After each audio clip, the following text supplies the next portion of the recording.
Greetings and welcome back. It's your host, Gabe Morales. If you've been a long-time channel subscriber, ya sabes, I usually try to give a little background info on the subject, a little primer between 5 to 10 minutes before I get into the main content. Some channels jump right into their content. Some I think are very good, and some not so much. Some I think have a lot of masa, but not a lot of carne. And some I feel are mostly clowny, which I do occasionally find entertaining when I have time to watch them. So if you find my intros boring, you can always fast forward to the main content of my videos. I then cover the main topic with some details and sometimes shocking stories that may get your attention and interest. Like I said before, I'm a visual learner. That's why I show lots of pics, including some rare ones I don't think you'll see anywhere else. Some channels show very few pictures and are mostly audio. Some of the narrators are very good at storytelling, and some not so good, so I often get lost without some visuals. The ones that I like least are the AI generated made ones by computer voice, and many times they're not even close to being factual. Use pictures that do not relate to the facility being described. Yeah, it might be easier to create content that way, but you lose that human touch and personal experience. During the main part of my videos, I try to relay facts based on hard documentation that I've gathered for approximately 50 years. If something is just my opinion and not yet proven, I always try to ensure that is clear so that I don't get sued, prefacing with alleged, some say, one source says, etc. So I mostly give you carnitas, if you will, without putting too much salsa on it. Finally, I always try to end with a positive message for viewers to think and reflect without too much preaching or being overly self-righteous. And this video is no different. Los Angeles County has almost 10 million people in it and puts out a larger than average percentage of criminals who often end up being inmates in CDC. For instance, during the 1992 Rodney King riots, it is alleged that between 6,000 to 12,000 people were arrested. Many had their charges dismissed or pled down to a short jail sentence due to the high volume of court cases, but many ended up in prison. It is estimated that around 25% of all LA County jail prisoners are gang affiliated. So, if convicted, they go on to CDC and are highly represented on many yards. For quite a few years, there was no prison in LA County, and many people outside of it question why, when new prisons were being built and popping up all over the state in the late 1980s to early 90s. Finally, it was decided that 2 prisons would be built in the county, including one near the old Crown Coach and Santa Fe Railroad Yard site in Boyle Heights. But the large Hispanic community of the east side of Los Angeles did not want another criminal justice facility in their community, so they rallied heavily against it.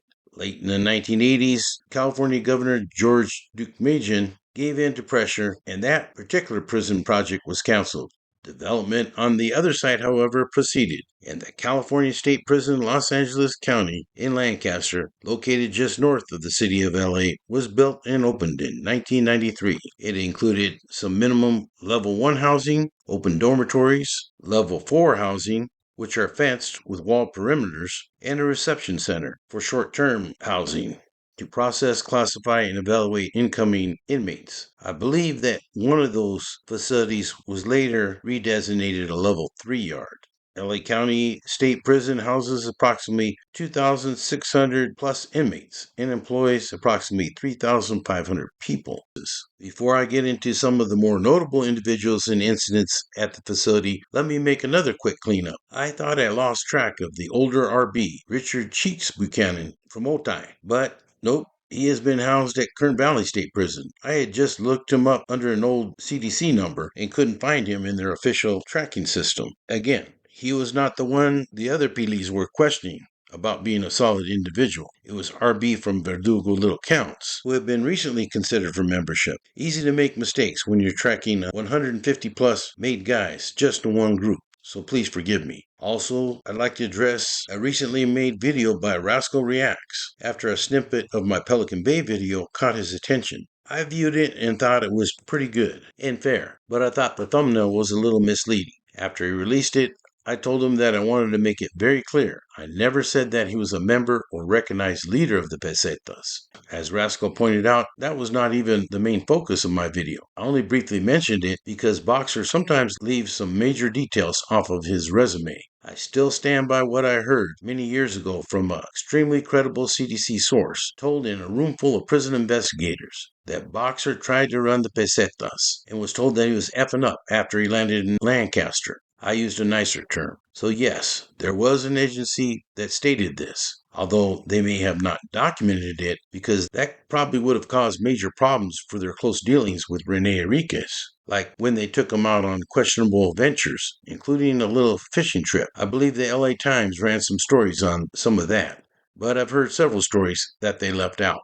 I founded the International Latino Listbot in 1998, which morphed into the International Latino Gang Investigators Association in 2002, which I was the first president of, and we had a large number of members from Califas. So I had CDC officers keeping me abreast of Boxer's movidas throughout his career, including the day that he didn't come out with the rest of the carnales, and his unit officer contacted me that same day and told me that was kind of strange. That's when I told them they knew that he decided to debrief. I was kept abreast of him and many others during his debriefing process and many of his activities ever since. As I stated in the last video and a few others, I do sometimes make mistakes, but I try to clean them up ASAP. I am not ready to say that what I stated was totally bogus scoop yet. It is entirely possible that the California Prison Gang Task Force board member who said that was just joking, but nobody in the room was laughing when he mentioned the Peseta ordeal.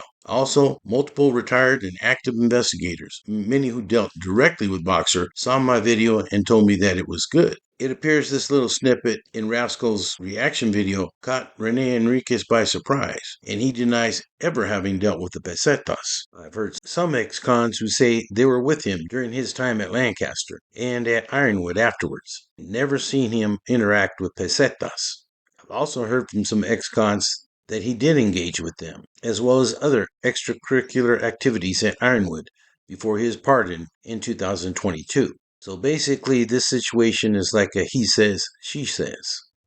I am no longer in contact with the original source to clarify what he meant by that, and Enriquez is correct. I can't prove it. Maybe he was trying to pressure the two fives for a very brief time period, for dope or whatever, but they didn't go for it. Maybe that's why some of them attacked him at Lancaster. I don't know, but if I hear more from CDC, I'll relay it to you all. To his credit, Rene Enriquez may be the most knowledgeable source out there on MA activities from the mid-1980s through the year 2000. Just like I'd say that Mundo is probably the best source on that clica during the 1970s. But that does not mean that I necessarily always agree with them. Enriquez and Mendoza lived that life. I was just passing through it for about 6 years, but I did keep up with it before I was employed with CDC as well as after. It seems to me, by viewing their content, both of them, like me, have also been kept abreast of more recent activities and made privy to some inside information by gang investigators about La M. Mundo wrote some very good books that are out on Police and Fire Publishing. Again, Boxer wrote a very good book with my friend Chris Blatchford, who I consider to be the best journalist on gangs during his years at Fox 11 News in Los Angeles. Since he dropped out, Enriquez has given important information to CDC and other law enforcement officials about the inner workings of La M and continues to educate law enforcement today. He states that he's doing well financially and otherwise. So kudos to him. I wish him and his channel well. So that is that. I didn't think it was a real big deal when I included that. I was not trying to stir up any drama. That's not my style. As you know, I rarely call out my detractors in these videos, or let it bother me too much, or spend much time on things like that. I try to focus on more positive things. Some people don't like my channel or me, and question my criminal justice expertise. Hey, it's a free world. Some people like Trump. I can't stand the guy, or most of what he's doing to this country, but some people think that he's the best thing since apple pie. The way I feel, everybody has a right to support whatever individual or group or channel they want under the First Amendment, just as long as they don't break the law. So moving on to other notable figures and incidents at Los Angeles County State Prison, Lancaster. Longtime Memero Carlos Robot Diaz from San Diego Logan Heights is presently housed at the facility. Some feel that the San Diego car is the strongest right now in Califas, and one of the strongest individuals in the organization is probably Rene Ayala, mentioned many times during this series. Robot is the half-brother of Sal Colabella, who is housed presently in the BOP at USP Coleman in Florida. Carlos Robot Diaz was held at the Bay for many years and is seen here in this historic picture with Waru Waroshurm Leon from Shelltown to his right. Some people have questioned me, saying that he is currently on disregard status. This was told to me by several CDC and BOP sources. My understanding is that he is being kept separate from other Ameros at the ADX, and this has limited his ability to do as much networking in the past, when his reach was far and wide. Contrary to popular opinion, there are some hardcore individuals housed at the ADX that are not on very good terms with their organizations. Another example would be Chuco Guillen, one of the head state generals for the California faction of the Nuestra Familia, and some of his underlings were also moved to the ADX, but they are kept separate from the federal faction housed there. George Silent Ruiz from Logan Heights, who at the time was the boyfriend. Rachel Ortiz, longtime director of Barrio Station, a community center in San Diego, is also pictured, and Rachel is standing behind them all. To the right of George, or far left as you are viewing this pic, is Luis Bu Garcia, who is also of Logan Heights and also presently housed at Lancaster. Robot was sent to Sentinel in 2016 after the shoe kickouts.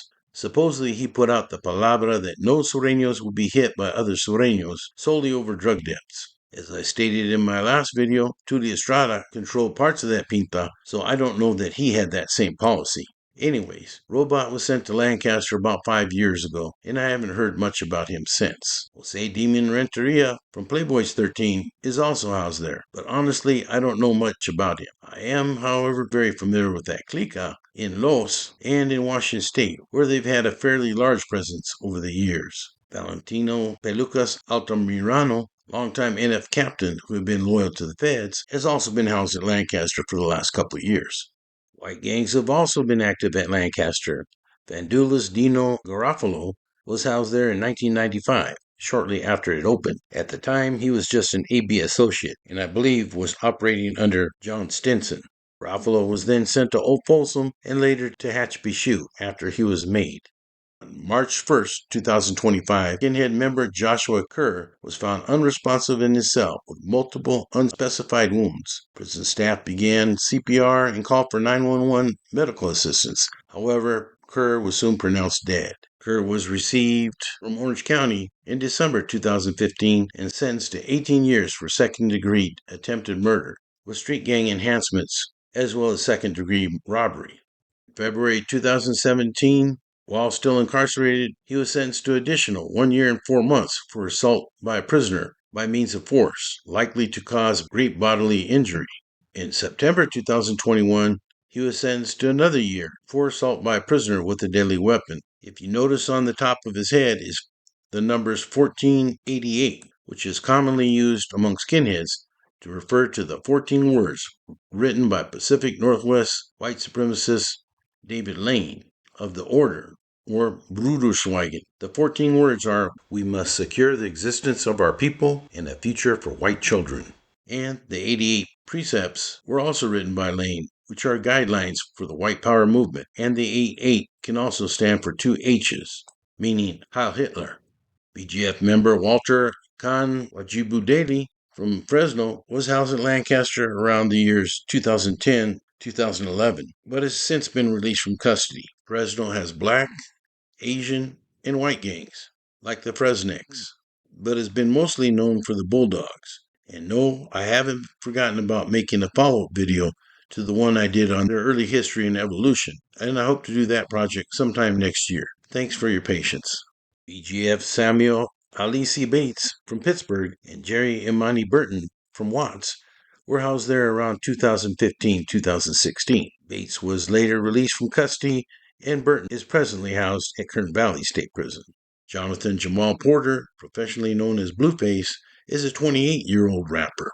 In October 2018, he released a music video for his song, Respect My Crippin', which became viral. November 15, 2022, Porter was arrested on charges of attempted murder during a shooting in Las Vegas, Nevada.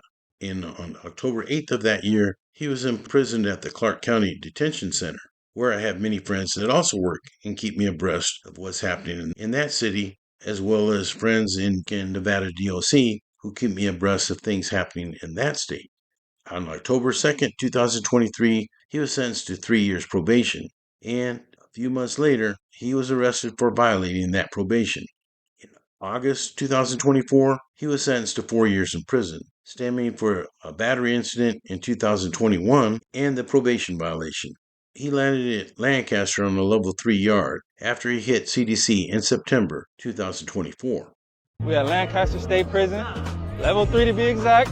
Not a 50-50 yard, none of that. It's full GP, 100%. It's a lot of misery out here, so when y'all come out, y'all give us something to, feel free a little bit. I don't feel like I'm in a pen right now. I feel like I'm at the park or something.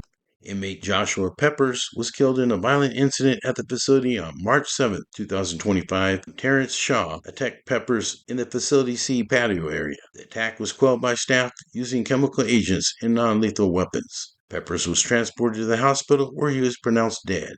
Officers recovered one improvised weapon at the scene of the attack. April 27, 2025, Kenneth Wilson attacked Rene Rodriguez in the day room, who has been described by one source as being a Northern Rider. Wilson had a conviction for murder out of Joshua Tree. And yeah, I know, Rene has an 18 tat on his cheek, which would make you think he was 18th Street, which almost always follow under the Sureño umbrella, in my 50 years experience following them. Again, I don't know everything. Maybe he DO'd and joined the Riders, then DO'd again and was hit for being in bad standings. Maybe he was a J-Cat. Maybe some of you know the real deal on that incident. On June 1st, 2025, in another alleged Northern Rider, Michael P. O'Neill attacked a corrections officer with a homemade knife during breakfast feeding. Once the attack started, a second CO attempted to render assistance, but the convict began stabbing him as well. The next incident I accidentally placed on my last episode. It has since been deleted on that one. By the way, just for your information, YouTube will let me delete content, but once it is put out, I cannot edit and input stuff after it's been published. June 9, 2025, incarcerated person Cosmin Badu allegedly attacked a supervising correctional officer on a yard. The officer sustained multiple puncture wounds to the back of his head. Staff used physical force and chemical agents to quickly quell the attack.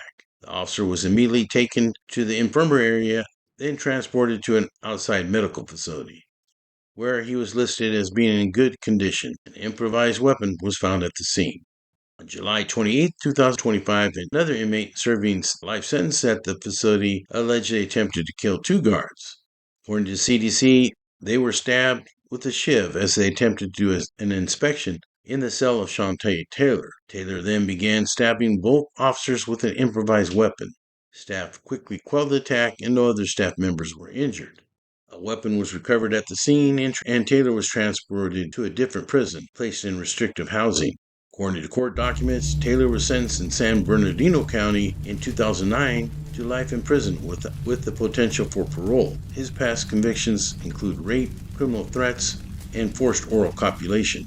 He received an additional 40-year sentence for firing a gun into an inhabited dwelling, second-degree robbery, witness intimidation, using a hostage as a human shield, and multiple gun violations. For all this, he was given another life sentence concurrent to his other charges. In addition to his convictions outside of prison, in May of 2019, he was sentenced to 4 years for battery on a police officer while incarcerated in Kings County. So I believe that incident happened in Corcoran.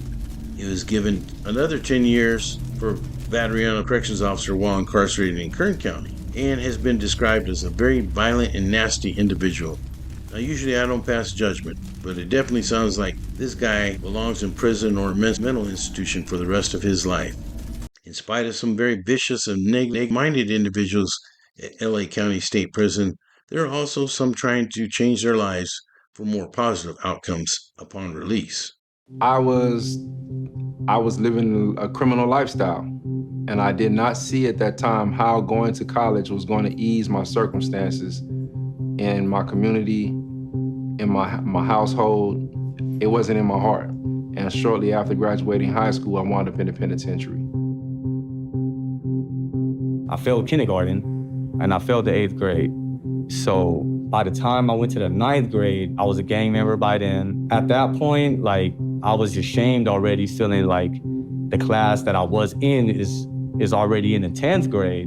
which made me feel like I was a failure. You know, stereotypes you hear about Asian kids being super smart. I was not one of them. And so that kind of like really messed me up. I felt that the only path for me was to be like a criminal. I mean, it was something that I thought I was good at, and something that gave me those accolades from peers that were also degenerates. Though I enjoyed going to school, I still had my other issues that I haven't even dealt with. I got involved in gangs and different things. And, you know, eventually I was arrested and I was sentenced to basically death by incarceration when I was 20 years old.